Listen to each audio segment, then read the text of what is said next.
Intelligent design should be taught in our schools for three main reasons. First, the teaching of intelligent design promotes the Socratic method in our schools. The Socratic method is to question everything so all ideas are considered before concluding which idea is the best explanation for the observation being observed. Socrates promoted the idea of democracy and people thinking for themselves. In a similar way, modern science and schools should never exclude an idea simply because it does not conform to the conventional or accepted practice. Second, freedom of speech requires freedom in the educational process. The government deciding in advance which ideas are acceptable leads to control of young minds and scientific leaders. This is counter to our idea of people government free from government control. Lastly, the science has a long history of conventional wisdom being dead wrong, and only through skeptics with new and radically different ideas can the truth be realized. Persecution of new ideas delays the scientific process and revealing of the truth.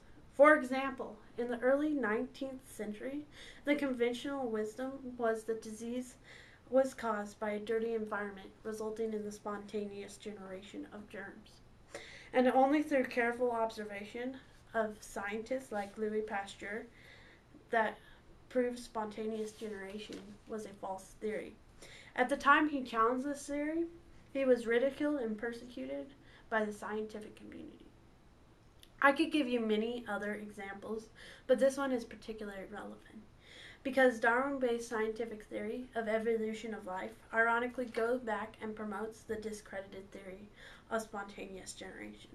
The truth is today, most high-level scientists have concluded that it is very unlikely that spontaneous generation and macroevolution is an adequate explanation for the origin and diversity of life.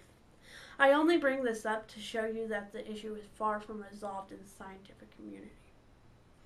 We're not here today to debate the merits of a specific scientific theory, but to simply decide that we should be firmly in the camp of promoting free speech and freedom of expression of ideas. Most opponents of this idea will point to the separation of church and state for the reason of opposition. Let me address this in two ways. First, none of the debate proposed to explanation related to intelligent design points specifically to any particular religion. Let me say that all belief systems, including a belief system that says there is no God or creator, explains the origins of life. So to argue a higher intelligence exists is not to promote any particular religion. I would argue that to exclude the possibility of higher intelligence is to promote one particular religion, namely atheism. So ironically, the most separation of church and state is to not exclude any possibilities of origins from public discussion. Second, the idea of church and state does not appear in any of the founding documents. Because it's not there, opponents will point to the Establishment Clause as the reason for opposition, as the reason for separation doctrine. Ironically, the Establishment Clause prohibits the government from regulating or controlling religious expression.